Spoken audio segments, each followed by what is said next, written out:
once again.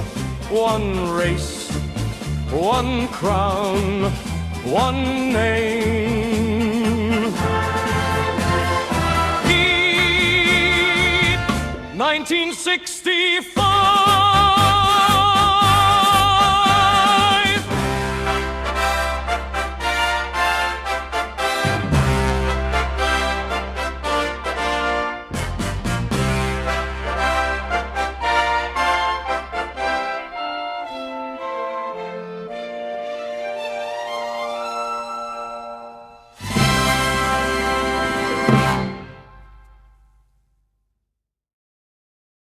Bonsoir à toutes et à tous et bienvenue dans Hit Up. Nous sommes à quelques minutes du Grand Prix de Spa-Francorchamps, dernière manche de cette saison 1965.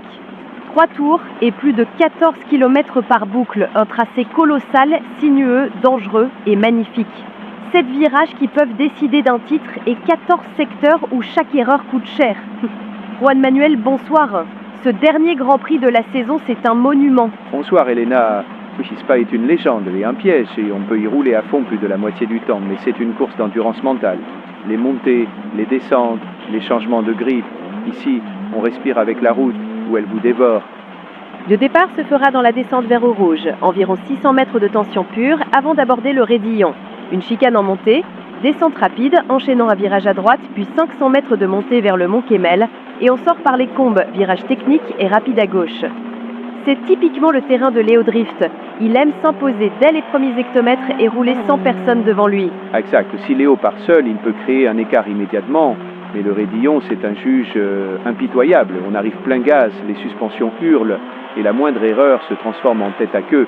Michael Emberstorm, lui, devrait garder une approche plus méthodique. Il connaît ses limites mécaniques et Spa récompense la prudence en début de course. Oui, mais la tension chez Nova Drift est palpable.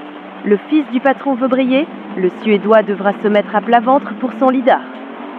Après le sommet de Kemmel, c'est une ligne droite de près de 1,6 km jusqu'à Malmedy, un virage rapide à haute vitesse. Les Tempesta Rosso devraient se sentir à l'aise ici, non? Oh, parfaitement. Raoul Colebra va s'y glisser dans les échappements des autres. Il adore ça. Rester à 100 mètres derrière, profiter de l'aspiration et surgir au dernier moment. Mais attention, Malmedy peut être traître. C'est rapide, mais si la pluie s'invite, les freins chauffent et l'arrière peut partir sans prévenir.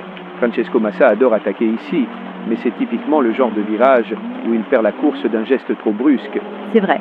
Il a ce feu intérieur, mais il le brûle parfois trop tôt. Après Malmedy, on entre dans la portion la plus folle du tracé.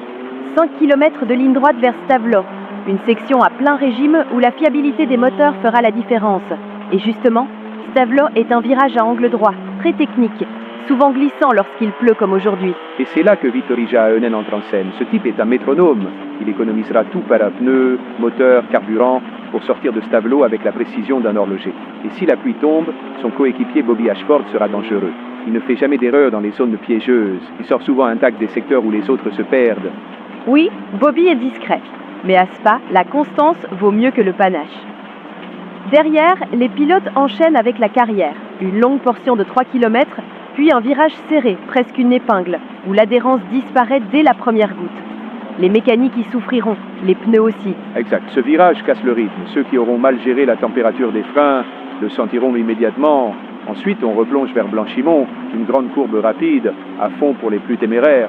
Là, j'attends les Vanquish. Xavier Wojtek adore ce genre de passage, brut, violent, où tout se joue sur le courage.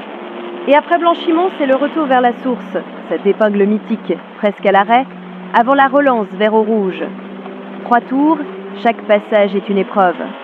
La sortie de la source, c'est comme une rédemption ou une condamnation. Oh oui, et dans le dernier tour, la ligne d'arrivée se trouve juste en bas d'Eau-Rouge, après 1400 mètres de descente.